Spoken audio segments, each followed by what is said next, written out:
Yeah. What a fun thing. Okay, welcome back to the Insufferable Grifter Show. I am Milan, and this is my friend. I am Nathan White, also apparently now an insufferable grifter. You want to tell us a little bit about yourself? Yeah, sure. I guess right out of the gate, the reason Milan has me on here is because I'm a pastor. Probably half of you cringed a little bit. I'm told I'm not a jerk. We'll find out. Um, I pastor a church in Madison, 15 or 20 minutes from where we are now, I guess, something like that. And married, have a 3-year-old daughter who has kept me up a couple nights in a row. We'll see how that affects my performance on this show. But I met Mulan, I don't know, like over 10 years ago Oh, don't say that. now. When Yeah, it was. Yeah, it had to be. I couldn't drive yet, so. Yeah. I was working at a music shop in the town we're both from, and she would come in for lessons and that sort of thing. And so I met you and your parents then. And so we've known each other ever since. Had a number of really good, friendly conversations about religion and church and our backgrounds in those things. And so hopefully we get to bring something that productive to the show. Yay. All right. So, okay. Yeah, so like you said, like a lot of people are going to hear that and be like, a pastor. And people like, whenever it comes up in conversation, I'm like, yeah, I have a friend and he's a pastor. They're like, go back. They're like, you have a friend that's a pastor. How do y'all get along? And I'm like, I don't know. Unless you like secretly hate me, which I don't think. I don't. No, Yeah. I do not secretly hate you. Yeah, To be so- to be clear. And I wanna don't get that out of the secretly way. hate you. So I'm like, yeah, I think, you can, because I think there's a lot of people that are like, oh, like you can be friends with people that have a difference of opinion, which is true. But sometimes what they mean is like, oh, I'm friends with people who are like saying the N word. And I'm like, wait, okay, I'm not gonna be friends with like KKK members. But I'm like, we can have a difference in religious beliefs. And so something I've been told a lot, like I told you I had a friend that cut me off and she had been posting a lot of stuff about, she was like, it's like sinful to be friends with people who are unequally yoked. So I want to hear what your opinion is on that. I think it's a misapplication of that passage, the passage she's referring to.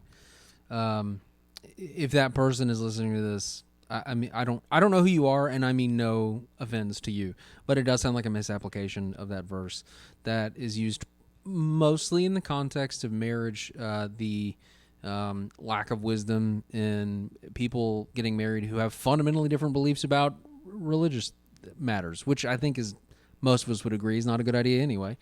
And sometimes is applied in the realm of like business relationships, like going into business with people who have like completely opposite moral values that you have. I've never heard of it in that context. Every now and then you'll find it applied in that way, and I think that's a perfectly reasonable application. I think the only way you can come to it means you can't be friends with people who don't share your particular religious convictions is if you ignore a whole host of other examples, even just in the New Testament,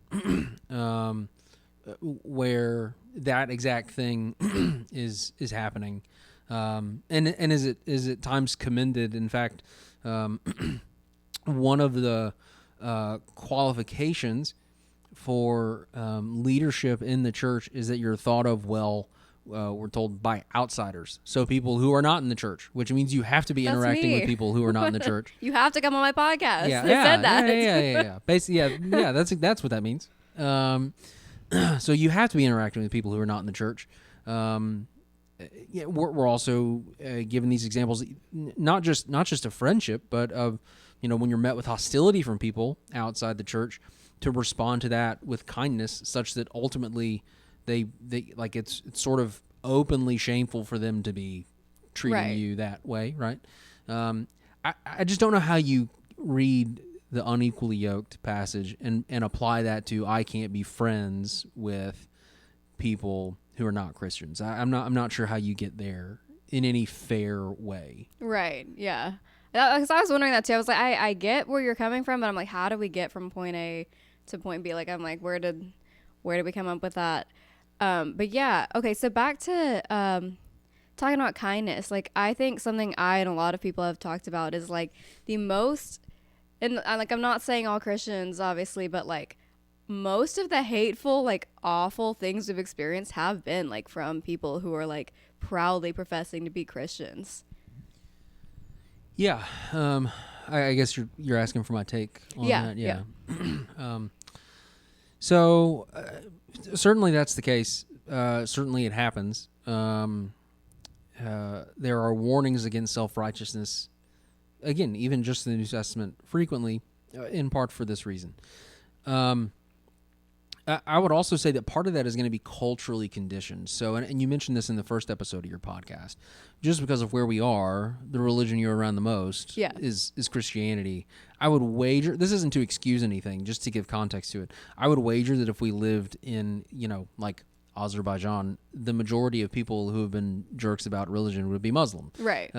Because that's the predominant religion there.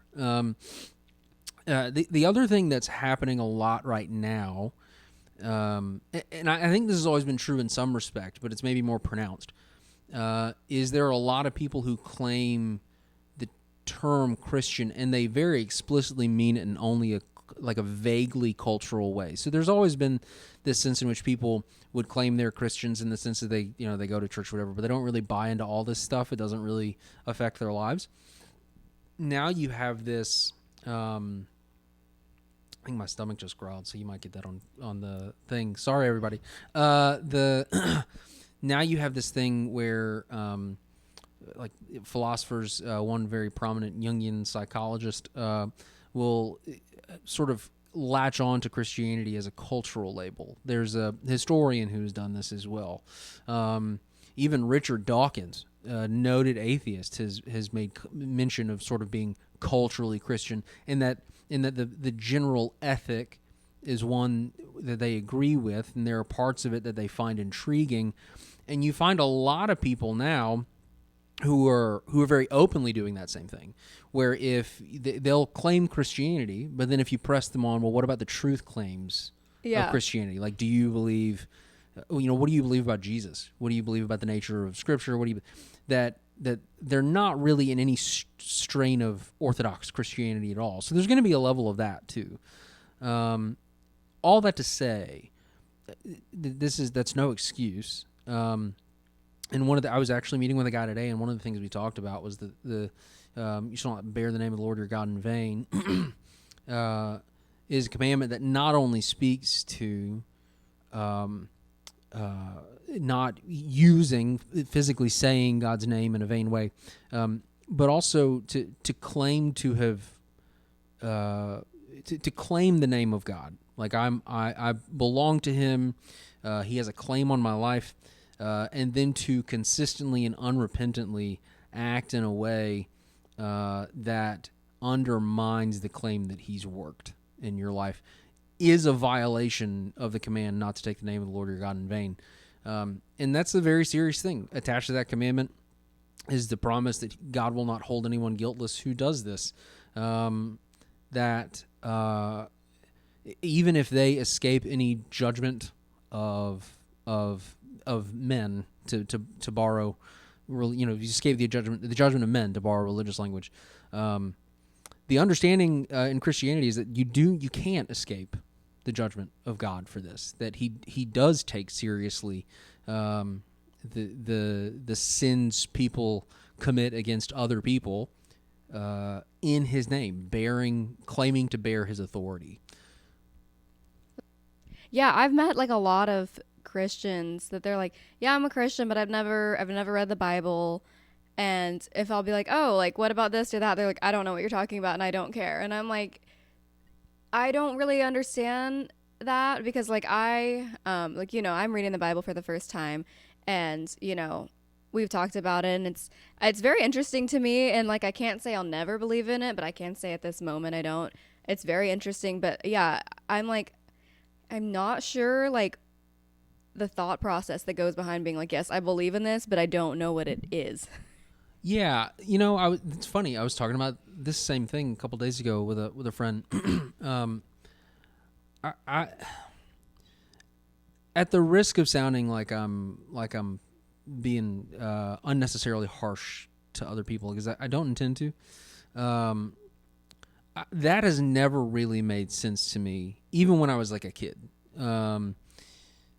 The suggestion that, you know, I'm claiming to dedicate my life to this, but also I have little to no understanding of its contents. And I'm not talking about like the average person who reads the Bible and they struggle to understand parts of it or whatever, and they're trying. I mean, like the person who's like, I don't really care, but they show up every Sunday and they kind of check the box and whatever. Like, if you're just showing up for like community and because you do nice stuff for people, you can go join Kiwanis, man, and like sleep in on Sunday. If you're not taking seriously the truth claims of Christianity, I'm not sure what is bringing you to it. Now, what I'm not talking about is someone who's maybe interested in Christianity. They're intrigued by Christianity, and so maybe they're showing up in church and asking questions, or they're engaging with the Bible to understand it. I'm not talking about that. I'm talking about the person who might go to church for 10, 20, 30 years, and they just never really care. That's hard for me to even like get my head around as like a thing. That's just never really. I don't know. Yeah, it's like you're just sitting there and you're like, yeah, I don't know what y'all are talking about, but I'll be back next week. And I don't really care. How far we make it before I mention C.S. Lewis? I don't know. C.S. Lewis had a quip one time that Christianity, if true, is of infinite importance. If it's not true, it's of no importance. The only thing it can't be is moderately important. Speaking of the truth claims of Christianity, right? This claim that God has intervened in humanity in the way that the Bible claims he has. Either it's true and it's infinitely important, it's not true and we can ignore that even if we value some little ethical tidbits or whatever. The one thing it can't be is moderately important for us to claim like, okay, I'm going to show up and I, want to engage in corporate worship and all these things. Well, that's that. Sorry, we'll get into that. That's the term for Sunday morning worship, corporate worship. Like we gather together for worship. I'm going to engage in these things, but I don't really care. Like that is not a logical stance to take. The Bible itself says that if Jesus Christ wasn't raised, then we're of all men most to be pitied. Eat and drink, for tomorrow we die. Like it doesn't matter. Like just drop the pretense. You know what I mean? Right. Yeah. So C.S. Lewis, okay, I was a big fan of Narnia. Was Narnia like subconsciously based on the Bible, or was that an intentional? Oh, that was very intentional on his part. And he spoke about this. He had some letters with young readers and stuff. One mother wrote to him one time and was really concerned because she was like, "My kid loves Aslan, but I don't think he's understood that this is an allegory for Jesus." And he said, "Well, more or less, if the child understands the allegory eventually, well, he'll understand that the things he loves about Aslan are the things that are true about Jesus, right? So it's okay. Let him love the fictional character now." And so he always had that in mind. It's an allegory, so there are places where it can only go so far. But it is a good allegory. It's a really well told story. Yeah. It's a lot of fun. I love Narnia. I saw one time, I don't know how I ended up on this, but it was like a website that was for Christian parents, like to like vet media before you watch it. But she was like, you should not let your kids read Narnia because C.S. Lewis is like hates God. And I was like, I'm pretty sure that's like the most like Christian like children's media without being like a children's Bible you can get. Like, yeah, there are conflicting opinions on the theology of C.S. Lewis. Actually, I did one of my electives in seminary was on the work of C.S. Lewis, and so I had to engage with this and engage with some of the criticisms, both at a popular level and then a higher sort of academic level. And what a lot of people miss is that the guy wasn't really a professional theologian. He never claimed to be. In fact, he said often that he wasn't. He was a literature professor with an interest in virtue ethics and Christian theology. And so you can see his personal theology developing over time. And so people will find things in Narnia, and they'll take that allegory and they'll run with it way too far, and they'll say, well, if he wrote this as the allegory, then he believes this thing, and that's not what the Bible, But that's not really, one, that's not really what the allegory is doing. And two, if you read his later like like intellectual writings, academic writings, a lot of the things people freak out about, he explicitly deals with. So every now and then you'll find people who get way bent out of shape about C.S. Lewis. It's usually because they haven't read his later personal stuff. They don't know C.S. Lewis like Nathan knows C.S. Lewis. I wouldn't go that far, but there's plenty of material out there to read from him that isn't just his novels. Okay, yeah, I've never read anything besides Narnia, so yeah, I wasn't. Yeah, when I saw that, I was like, yeah, I don't know enough about that, so I was like, I'll just ask Nathan. That's usually how things go whenever I see something like that. I'm like, I'll just ask Nathan later. I don't know. Anytime if I see a notification, I got a voice memo, I know it was Mulan, and it's probably religious in some way. Or music. Yeah, I always have questions. Yeah, no, it's great. I love it. Yeah, this is fun. I enjoy it. Yeah. So I know like C.S. Lewis and J.R.R. Tolkien usually get like grouped together because they were friends, weren't they? Like they were. Tolkien was a big part of Lewis's eventual conversion. Oh, okay. Yeah. I didn't know that part. But yeah, so something that a lot of people I grew up with was they were not allowed to read Harry Potter because that's witchcraft. But I just read the first Lord of the Rings, and they were all allowed to read and watch Lord of the Rings. There's also like wizards and stuff in that. So what's the difference? Yeah. So that's my argument. I would say I don't think the whole it's witchcraft thing really works with Harry Potter because it's so clearly set in a fictional universe. This isn't like a how-to book. It's a fairy tale in the same way, Lord of the Rings is a fairy tale. Now, I have met the very rare person who doesn't read Lord of the Rings either or do like Disney princesses or Chronicles of Narnia, whatever, for the same reason. I think that's going too far, but I appreciate the consistency at least. I would say there's not a meaningful distinction. That if you're going to read one, you can't on the basis of like, oh, it's magic, write the other off.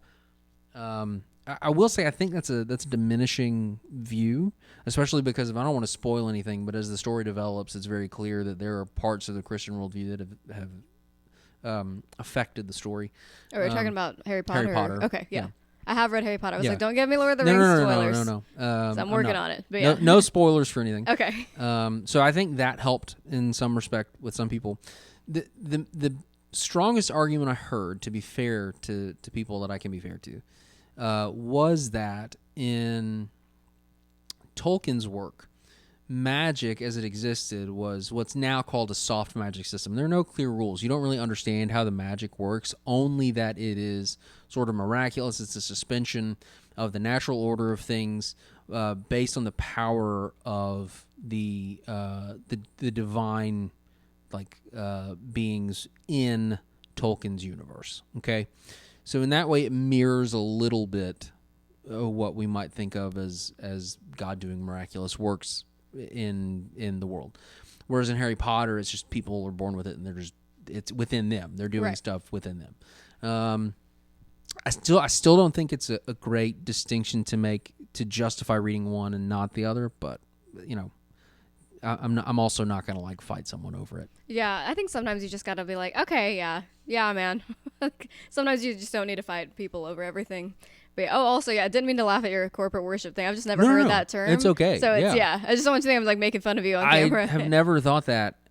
Just think about how it sounds to someone who's never heard that. Like that's a funny term. It is it is a funny term. That's probably gonna happen more than once, where I just say like a theological term for something that you're like, I don't know what that means. If that happens, stop me. Let me know. Yeah, that's the fun thing about like not having grown up Christian in Alabama is there are a lot of things that people say that they're like, oh, you really don't know. I'm like, yeah, I don't know. I thought until last week that the song Father Abraham was about Abraham Lincoln.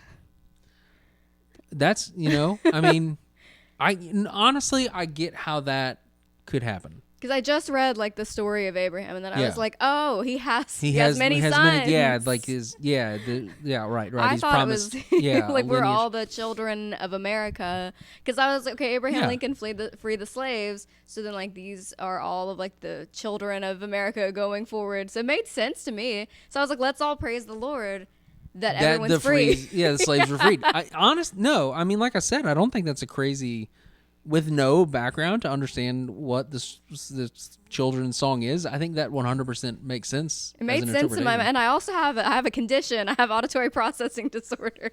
Which is new. Yeah. Well, the condition's not new. Yeah. Your knowledge. My diagnosis is 1 day old. So, and then my ADHD diagnosis is 2 days old. So this is my second day on Ritalin. Big week for you. Big week for me. Yeah. And then, yeah, I need hearing aids. I don't have $6,000 to pay out of pocket.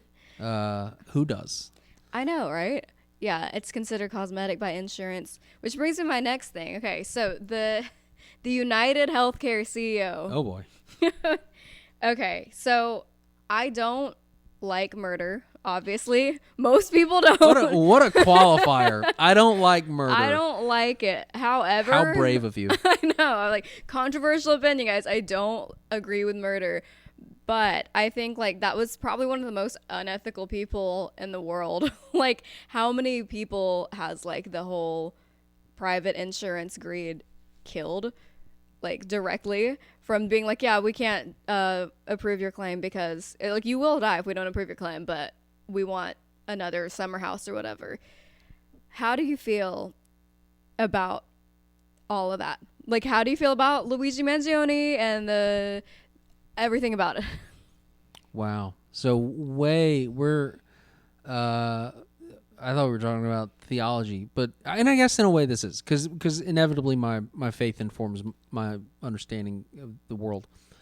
So let me say this for any viewers or listeners, for context. I do have a daughter with chronic health issues, and we have spent a lot of money since she was born on hospital stays and medicines and all sorts of things, some of which are necessary for her that insurance won't cover. We were just talking about that before the podcast started.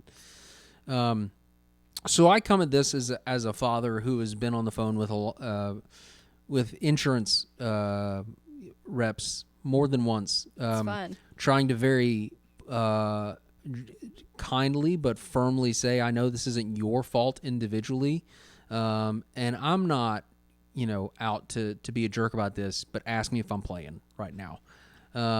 I've felt that. I've been there. There's a recording of me speaking to an insurance person somewhere, because all those calls are recorded, where I straight up told the lady, hey, look, you've been very nice. I'm not saying this because you've done anything wrong, but I'm saying it because this is recorded and I know someone somewhere is going to have to hear it. It makes no sense for my doctor to tell me that my daughter needs this in order to live, and you will not cover it. This is the opposite of ensuring her health. This is a toddler whose life is in your hand. Like, I just went on like I wasn't screaming. I'm not going to chew anyone out, but being as firm as I can. So let's be clear about that. That, however, I would say does not justify the murder of a CEO in the middle of a street. I have not watched the video. I have no desire to watch the video. The people I know who have watched the video say he not only shot him, but then the guy started crawling away and he shot him a second time. Oh, I haven't seen it. That's not. That I can't begin, like, the level of premeditation and just disregard for his life is on a smaller scale, but it is born from the same seed that you might assume the most corrupt insurance executive would have, a disregard for human life. I don't know that we overcome disregard for human life with further disregard for human life. I say I don't know that. I don't believe we can. That was a really good way to put it. Thank you. So I'm not saying that, the insurance system doesn't have all manner of issues and that people don't suffer tremendously, completely needlessly. I believe they do. I've experienced this. Okay. But I think it is not our role to just go out and murder people. Like, this is just murder. This was an assassination. This wasn't some act of self-defense. It wasn't going to change anything. He wasn't being attacked. Yeah. Right. And so I can't see any reasonable world in which we can justify this or see it as a framework for us to move forward with anything. Anyway. Yeah, like my issue with that is, and this is how I feel about the death penalty too, is like, even if like I strongly agree like with like, okay, yeah, I understand his motive, or like I understand like there are certain people that like with the death penalty that I'm like, there are certain people that have done such heinous things, they should not be alive. But once we take it upon ourselves to decide we're the ones that get to take someone's life or not, I think that's when it becomes a slippery slope. Like, I don't think it's for me to say like this person can live or die. You know, at least I'll say this. At least in the case of a state-sanctioned death penalty, which is its own, you know, all kinds of things to talk about there if you wanted to go there.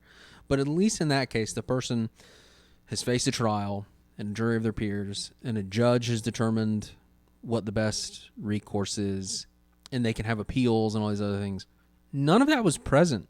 Yeah. There was no sense of this wasn't accountability. Right. There was no like, you've done things that are wrong, you need to be held accountable for that, and we need to find a way to correct the system that often preys on the most, or that can prey on the most vulnerable. That's not what occurred. This was an extrajudicial. Just one guy decided that he was going to go murder a CEO. It's just not. I can't believe I have to say this. That's just not okay. Yeah. Like, murder's wrong, you guys. Yeah. No, I've definitely gone back and forth a lot, because I am just kind of like, am I like personally like, oh no, my favorite CEO, the guy from United Healthcare, I'm like, it doesn't really affect me, but I'm also like, that was still a person. And like on a larger scale, once we decide that like some murder's okay, that's when it's kind of like, where do we draw the line? Like, it's kind of, we have to kind of say it's all like, I don't know, shooting someone in the middle of the street is kind of scary. Like, yeah, I mean, even when you start getting into, you know, philosophical and theological arguments for things like war, and you look at like just war theory, even that is recognizing war not as a good thing, but sometimes a necessary thing, and that any killing should be limited as much as possible and should only be done in self-defense. yeah. I mean, even when you start talking about this, we're talking about war. This is killing on the highest scale that humanity has, and philosophers and theologians are all wrestling with, well, some are full on pacifists, but those of us who would say that war is sometimes justified would still say there's all manner of restrictions on this. That we have to exercise prudence because human life is sacred. We have to find a way to limit the damage that's done. The great grievance that the assassin had with the healthcare industry was a disregard for human life. And again, you cannot answer that with further disregard for human life and expect it to all of a sudden be okay or to change anything. Yeah, I mean, if I'm still not justifying murder, but I think, you know, I don't think you are. But yeah, I think like, you know, I think maybe his motive there was like, yeah, maybe if all of the other CEOs are scared now, they will make change. But I mean, I still can't get hearing aids. Like, it's like, right.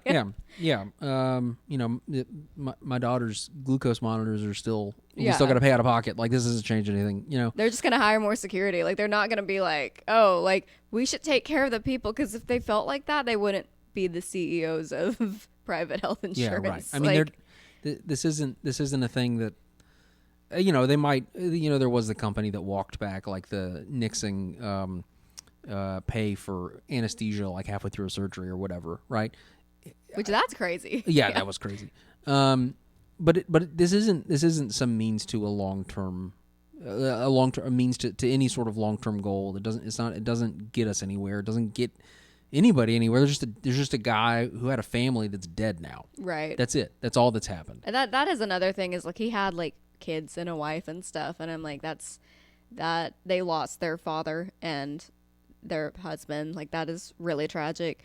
I will say though, like, with to play the devil's advocate, it did work for the French. Like, once they started killing everyone that was treating them wrong.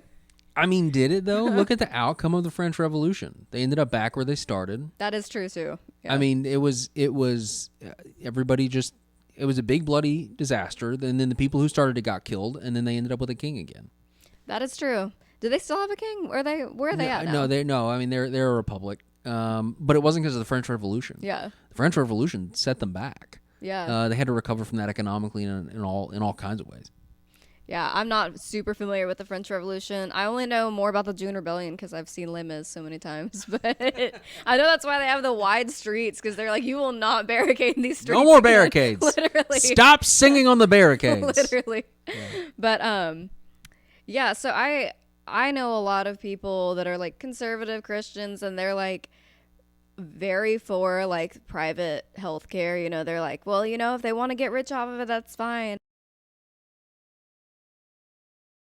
I don't, know much about the Bible, but I have always been inspired by like the things that Jesus said. I'm like, that's all good stuff. Like, I don't think Jesus ever, like, not that I know of, said anything that I was like, I don't know, man. Like, so the big thing for me was like to take care of the sick. And so I'm like, is it possible for private healthcare to exist and still abide by that?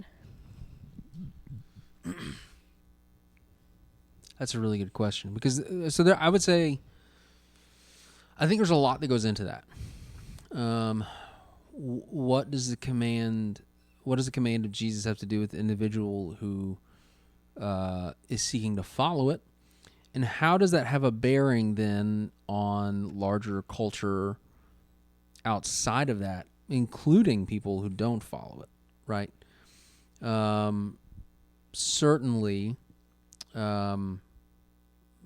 Jesus commands compassion and specifically mentions care for the sick, which is in fact it's a continuation from the Old Testament. Jesus is frequently citing the Old Testament. It gets a bad rap, but it's really a fascinating book, the whole Bible. But the Old Testament is cooler than it gets credit for. Old Testament gets a bad rap. You need to put that on a shirt. I don't know how many people would buy it, but Old Testament stand right here. Yeah. Is it so I guess I'm going to reframe the question a little bit to kind of narrow it down. Is it possible for Christians to participate in or to own, let's say, a private health insurance company? I would say yes. However, the standards would be pretty, I think, dramatically different from what we're used to. Yeah.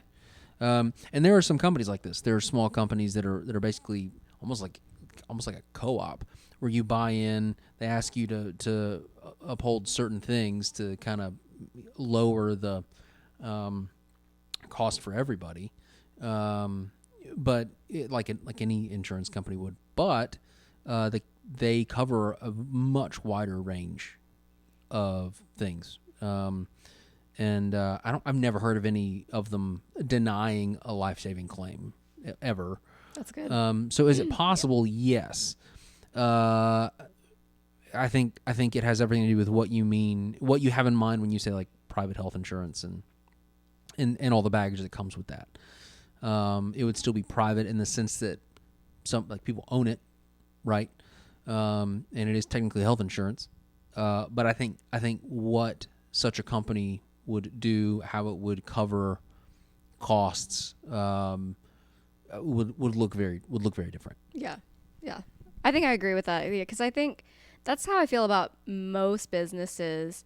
Is that like, I'm for a system where people can get rich and do this and that, but like, there's levels to it.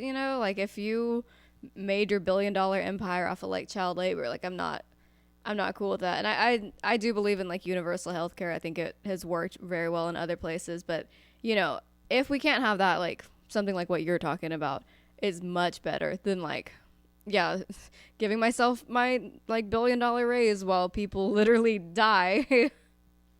I just can't wrap my mind around just like people knowing like, my policies and my need to hoard all the money is like literally making people die. And I think one of the things that's worth keeping in mind, because like you can go look up what the the CEO of United Healthcare makes, because they posted the job like the day the guy was killed. That's crazy. What's the salary? Do you know? If I remember, it's like $300,000 to $450,000, which is a lot, but not as much as you. Yeah. It's not like this $1 billion. You're not making billions and billions of dollars, right? And I think it has as much to do with, in a case like that, like shareholders. Yeah. Like if it's, if there's a board of directors, there are all kinds of factors that could go into like how a business runs, how it does. And I think that's one of the tricky things about a system, any system, is that you can obscure or dilute the callousness toward human life, or what I might call at times sin, even,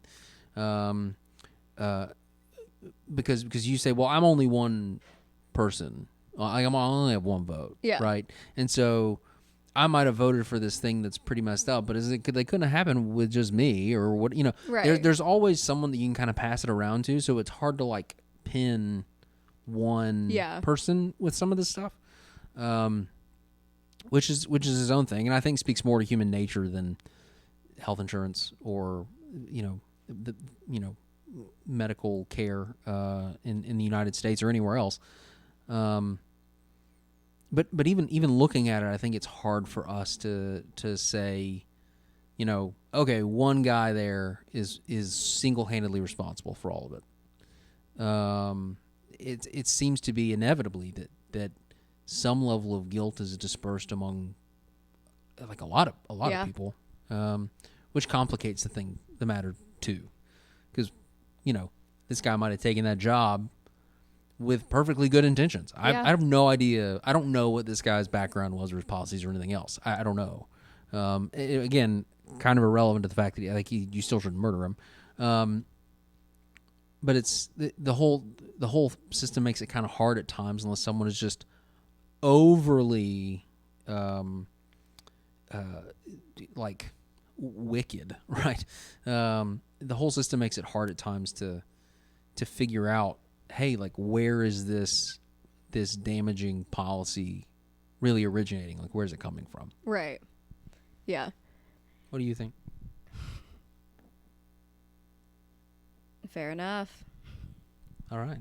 So, is Donald Trump a good... Here we go. Is Donald Trump a good example for Christians to look up to? A good example? Yeah. No. That's a pretty easy one.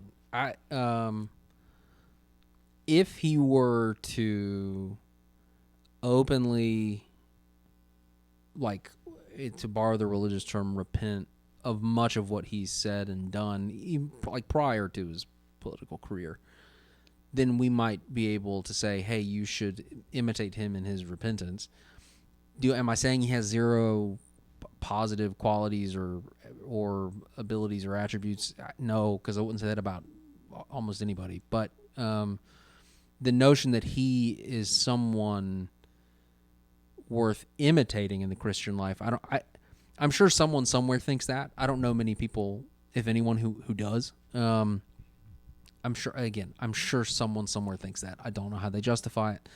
But even my friends who are Christians who were pretty enthusiastic about voting for him did so with the clear caveat, look, I don't think he's like a good dude. I just think some of what he wants to do economically or whatever is beneficial, right? Which is a very different thing than saying, I think he's personally a good guy and someone worth following, like, morally. Yeah, and I think, like, I have respect for people that, or that, because, politically, like, not everyone's going to agree on, I mean, most people are not going to agree on every single thing. Like, even friends that I align with, like, almost 100%, there's still going to be things we disagree about. And the whole economic thing, that's a whole other thing, because, if you really break it down. Anyways, but like, the whole thing about, like, the true, like, MAGA cult, like, Trump supporters that go to the rallies and stuff, like, I've seen clips, like, something he really, like, goes off about a lot is he's just like, I'm a Christian, my beautiful Christians, you won't have to vote for me again if you just go out and vote this one time. And I think, like, I called this the Insufferable Grifter Show as a joke because I'm not making any money off of it. Like, I don't think I'm a grifter, but that's grifting. Like, Yeah. So, I don't know the guy's heart. Maybe at some point he has had some genuine moment of repentance. Or I haven't seen that. I don't think that's the case, but I don't know. Here's what I do know is previously he has said he's never asked for forgiveness because he doesn't think he has anything to be forgiven of, which is that's crazy. openly contrary to like the central message of Christianity. And he, speaking of like communion, speaking of the Lord's Supper, he said like, oh, he shows up sometimes, and he said, and this is something to the effect of he eats a little bread and he drinks a little juice and makes him feel better, which is a profaning of what we would say is a holy thing, right? And you're not even supposed to come to the table unless you're a professing Christian and recognize that you have sinned and need Christ's forgiveness. And so there's all kinds of internal inconsistencies there in regards to if whatever profession of faith he might have, whether or not it's legitimate or whether or not it's credible.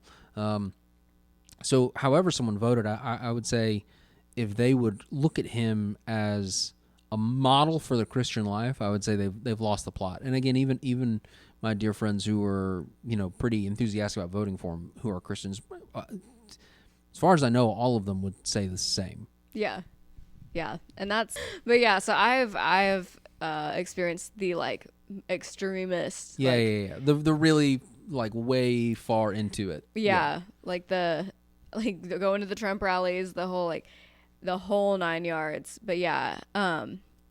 So I think this might be my last question, and then if you had anything you wanted to add, you can. But are people inherently good or bad? It's a great question. Any Christians who are watching this are going to wonder why I'm thinking, because you'll see why in a second. Because the immediate answer is, in this moment, I have to nuance everything I'm about to say, because there's more to it. Humans are not born intrinsically good. However, let me clarify what I mean. I think we were created intrinsically good, and we were meant to be intrinsically good. It was our choice to pursue evil that changed that. And now when we talk about, so like from the Christian perspective, we talk about like original sin, particularly my own tradition, the notion of humans being born sinful. When I'm talking about that, I don't mean that humans are as extensively evil as possible. In other words, I don't mean that they do every evil thing they can do. Right. At all. We would say it's common grace, but it is the grace of God that there's still like good things. There's a hindrance on evil. We recognize certain things as right and wrong, and we want to pursue in many cases what is less harmful to others, and these sorts of things. We don't want to hurt other people. We recognize that as a bad thing. Across cultures, it's pretty widely accepted. Like, hey, you can't just murder someone and take their stuff. Yeah. Right. Controversial. Yeah, I know. So when I said I don't mean we're as extensively evil as we can be. Not at all. I think what we see are remnants of the fact that we were made in the image of God. But we are as intensively sinful as possible. By that I mean every part of us, our mind, our will, our emotions, all our desires, all of this has been touched in some way by our initial pursuit of evil. So that if every thought or word I had was, and this isn't my illustration, I can't remember who used it first. I wish it was me, but it wasn't. Every thought or word or whatever that came out of me, you could see it. And let's say sin, to use the religious term, sin is the color red. Okay. Everything that comes from me is going to be some shade of red, even if it's just a little tiny bit. Okay. There's some degree of like selfishness or whatever. There's something in there that's not purely good. Okay. Right? Right. That's not to say, again, that there aren't, comparatively, as far as humans go, really good non-religious people. Of course there are. That's that's observable, right? When we talk about goodness, at least from the Christian perspective, we're talking about like perfect goodness. Right. Right? Thorough, perfect, unstained by any selfishness or jealousy, anything ever goodness. Yeah. Which no one is. Right. And my understanding of that is like Jesus was like the one dude, right? Right, like, exactly. Which is a super crucial aspect of the faith. This is what I talked about with Trump just a second ago. That Christ was perfectly righteous in a way that we are not and can't be anymore, such that his righteousness can be credited to us. And our sin, our rebellion against God, those little shades of red that come out of us, right? When he actually takes, I mentioned earlier, bearing the name of God in vain. Well, we're all created in the image of God. So from the Christian perspective, on some level, all of us have violated the third commandment in that way, right? When I mentioned earlier I don't know the third commandment. that was what I mentioned earlier. Okay. You don't bear the name of the Lord your God in vain. We're created in his image. And we've taken what he's given us and pursued what we want instead of what we were designed for and these sorts of things. Even if we had good intentions. And so there's still something that's beautiful and glorious about humanity, but it's sort of like another illustration I wish I came up with. I didn't. In England, when it was bombed in World War II, you'd see these pictures of these beautiful churches in old buildings, and you could tell like there was a real glory here. And it's not all here anymore because it's been bombed out, but you can see the vestiges of it. And humanity's kind of that too, where like there's real beauty and glory here. Oh, yeah. But it's not everything that it was supposed to be. Okay. Right? Yeah. So to keep that metaphor, Jesus gives us his perfect righteousness. His imaging of God, his glory he was never bombed out, right? Right. He takes on all of our bombing out, right? All of our failures. And so there's this what Luther called the great exchange. Right? That's the dude that nailed the letter to the. Okay. Yeah. The great exchange that Jesus actually takes on himself. What all those shades of red, all the bombing out to keep these metaphors going that's happened in us, and he gives us his perfect righteousness. Okay. So that God can uphold what he says when he says, I won't hold him guiltless who takes my name in vain. Well, that's all of us. But God can hold us guiltless because we've been given Christ's perfect record, and he's taken the judgment for us having taken God's name in vain. That's intense. Yeah. Does that make sense, though? It does. Okay. Yeah. I'll have to get more into my Bible study to fully comprehend, I think. But yeah, and what's really interesting is I think the Old Testament is setting up for this all the way through. There are all these stories that are sort of priming the pump for us to see Jesus as this representative for humanity, who succeeds where Adam failed, right? Right. Like all these stories keep so the first you've read Genesis 1 now, or Genesis 1 through 3. After the fall of humanity, God lays curses that inevitably accompany rebellion against him.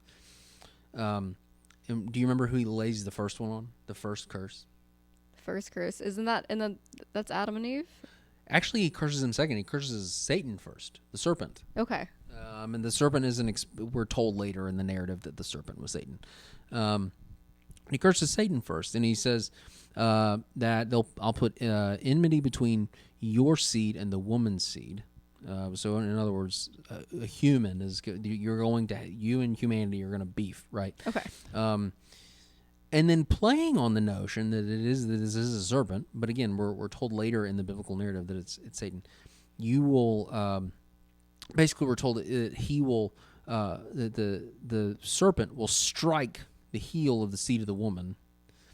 But the seed of the woman will bruise his head or strike his head or crush his head. These are all reasonable ways to interpret it. And so it's playing on the fact that he's a serpent. This is what, people step on the heads of snakes to kill them, right? Whatever. Right. But a few things happen there. One, seed is singular, which is very important in Hebrew. But two, all of a sudden it's very important for that curse because it's accompanied by a promise.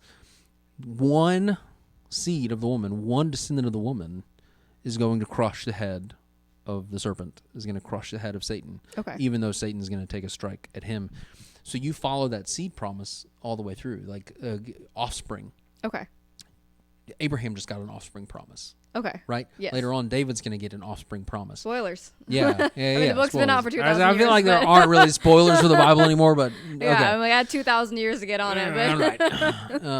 Wikipedia would catch up.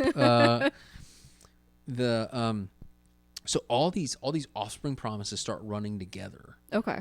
Until they ultimately get to Jesus. Okay. And so the whole point of Christianity is to say that Jesus is fulfilling all these promises God has been making all the way through to deal with evil in the world without having to deal with us. Okay. Because we're the ones who brought all the evil into the world. Okay. So we ask God, well, are you going to do anything about evil? And the answer is, well, if he's going to get rid of evil, we got to go too. Okay. In Christ, he can address evil. Okay. But show mercy to us. So he can be both just, as the New Testament will call him, and justifier.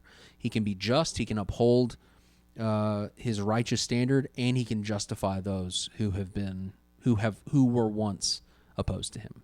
Okay. So both things can be true. That is super interesting, and I've tried my best to keep up, but because I haven't. Yeah, right. Haven't read it, I'm a little. So if the serpent was the first one who was cursed, to play the literal devil's advocate. Yeah. Well, if he didn't want him to do all this evil stuff, like, why'd he curse him? Like, can he help it? Because like wasn't he like cursed to be like this bad dude? Satan? Yeah. No. Well, one, let's start with this. There's actually very little biblical evidence for what Satan was doing prior to his fall. Okay.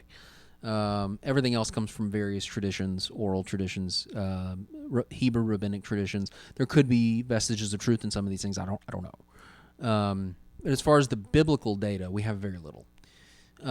But what we do have is that he was an angel. So no, he wasn't created to be evil. Okay. He chose to rebel. What's unique there is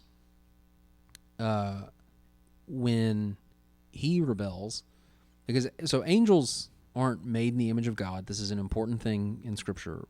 Humans are the only creatures that are made in the image of God. Okay.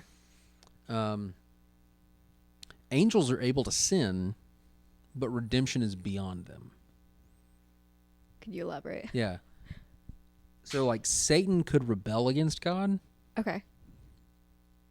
But he cannot be brought back. Okay, so that's just like a one and done. Like he does it, and like that's what happens. Much like Adam and Eve in the garden, they they truly could choose good or evil. Yeah. Right. Satan truly could choose, and actually, Satan is a title. It just means the adversary or the enemy. But this that's figure, not even his name. That's not even his name. Wait, what's his name? Tradition is that his name was Lucifer. Hello, this is a post-edit note from Nathan. Lucifer comes from the Latin translation of Isaiah 14, but most translations opt to use improper nouns like shining one or morning star. Just want to be fair to the view that was Satan's name. It does technically have a history grounded in the Latin translation of the Bible and later the KVG, although it does still seem to function more as a title than a name. I don't know that that's really the case. Angels always have names that have the name of God in them, and that one doesn't. I don't. Okay. Hard to say. So Satan is it's like Frankenstein's monster. He's not actually Satan. Okay. Yeah.